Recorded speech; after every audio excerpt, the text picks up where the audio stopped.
Start the medial side of the leg. The medial side of the leg is mainly formed by medial surface of shaft of tibia.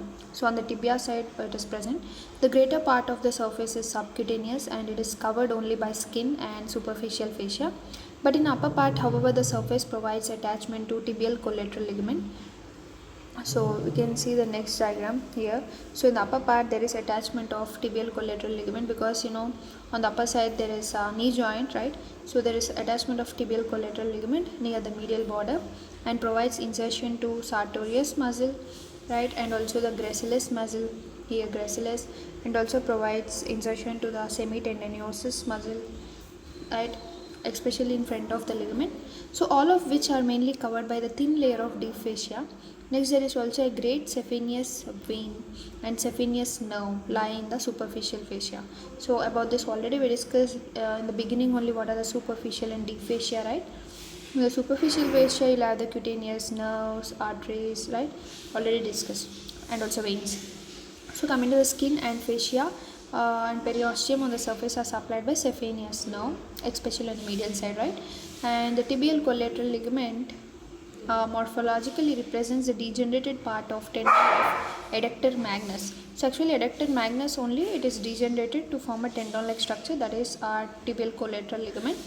So partly it covers the insertion of semimembranous also, okay, and it's itself crossed superficially by tendons of sartorius, gracilis, semitendinous with Serene Bursa.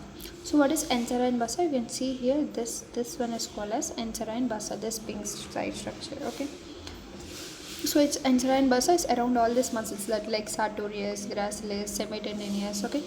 So what are gyropes? So for that you should see this diagram. What are gyropes? You can see here the sartorius, gracilis, semitendinous form the gyropes, that is for the tent of pelvis.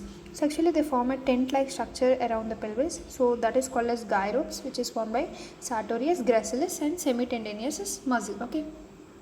So three muscles are inserted into the upper part of medial side of tibia, which represent as one muscle from each of the three compartments of the thigh.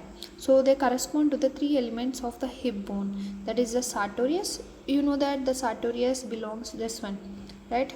You know that the sartorius belongs to the anterior compartment of the thigh and it is supplied by the nerve of ilium or the femoral nerve, right? Next, coming to gracilis, you know gracilis belongs to the medial compartment of the thigh and of course it's supplied by the nerve of pubis or obturator nerve.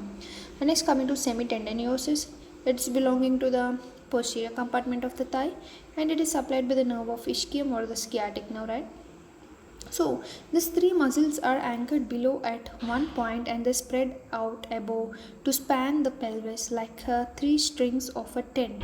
So from this arrangement it appears that they act as a guy ropes to stabilize the bony pelvis on the femur.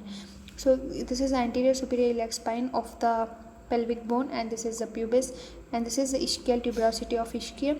So these are the three bones, you can see, three muscles, you can see they are like a creating a tent-like structure for our hip bone. So that is the reason why they are called as gyropes. Now let us discuss about Serene Bursa. It is large complicated bursa with several diverticula. It separates the tendons of mainly sartorius, gracilis and semitendinosus at their insertion from one another from the bony surface of tibia. So if you see here, sartorius is separated by this, gracilis is separated from sartorius by this Serene Bursa. Of course, semitendinous is separated from the sartorius by this bursa. So this bursa is like a separation between these three gyropes muscles, right? So and from the bony surface of tibia and also from the tibial collateral ligament also, yeah, even from tibial collateral ligament these structures, these muscles are separated mainly by this Serene Bursa. So bursa is always a cavity which is filled with fluid like structure. Next, coming to great saphenous vein, I'll show that one. You know that this is the great saphenous vein. Great saphenous vein ascends especially in front of the medial malleosus, crosses the lower one-third of medial surface of tibia obliquely with a backward inclination, and the saphenous nerve runs downwards just in front of great saphenous vein. The vein is accompanied by lymphatics from the foot which drain into the vertical group of superficial inguinal lymph nodes. So by this we have completed the medial compartment of the leg.